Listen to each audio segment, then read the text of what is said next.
भगवान कल गोकुल में प्रकट भये। कहाँ प्रकट भये कल? बोलो ना। गोकुल में कल कौन कौन आया था जरा बताओ ना। तो कल हमारे ठाकुर जी कहाँ प्रकट भये? गोकुल में। भय तो जेल खाने में, पर बधाई गोकुल में बची। नंदा स्व आत्मजोत्पन्ने जाता ह्रादौ महामनः आहूय विप्रान वेदज्ञान स्नाताः शुचिरलंकृता वाचयित्वा स्वस्त्ययनं जात कर्मा तेजस्य वै कार्यामास विधिवत पितृदेवार्चनं तथा पितृदेवार्चनं तथा। ठाकुर जी प्रकट तो भये जेल खाने में, पर बधाई गोकुल में बजी। महाराज नंद बाबा 80 साल के डोकरा है गए थे, जाके घर पे एक छोड़ा ना तो। पर ठाकुर जी प्रकट कैसे भये? संतों की कृपा थे। हाँ, किसकी कृपा थे? और आप रामायण पढ़ेंगे तो रामायण में दोहा आता है, विप्रधेनु सुर संत हित लीन मनुज अवतार निज इच्छा निर्मित तनु माया गुण गोपाल। भगवान अपनी इच्छा से प्रकट होते हैं, निज इच्छा। लेकिन भगवान प्रकट किस लिए होते हैं?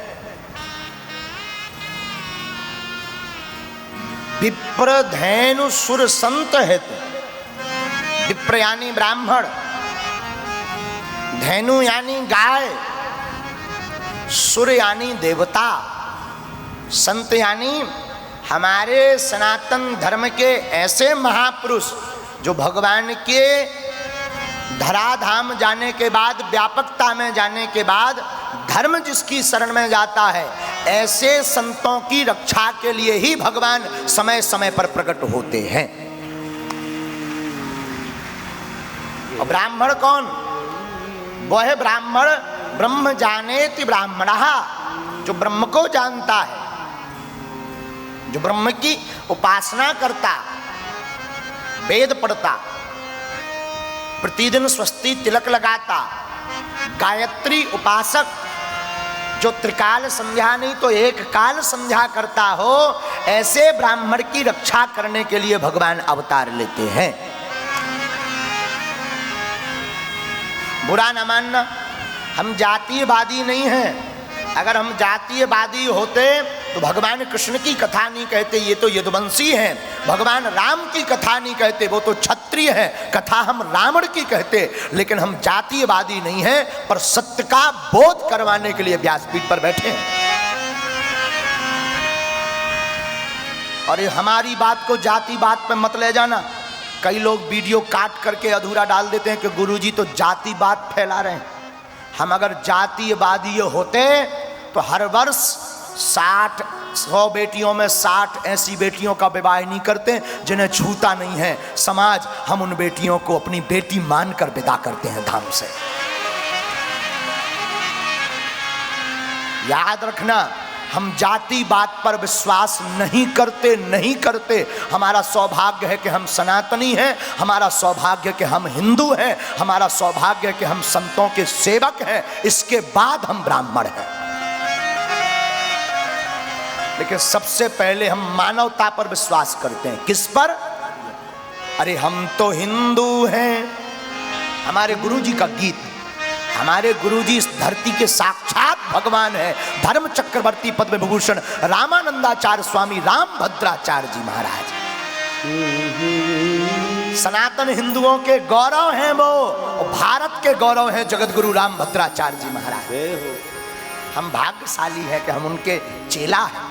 हमारा सौभाग्य कई बार गुरुदेव का नाम लेकर हमारा मन गदगद हो जाता है।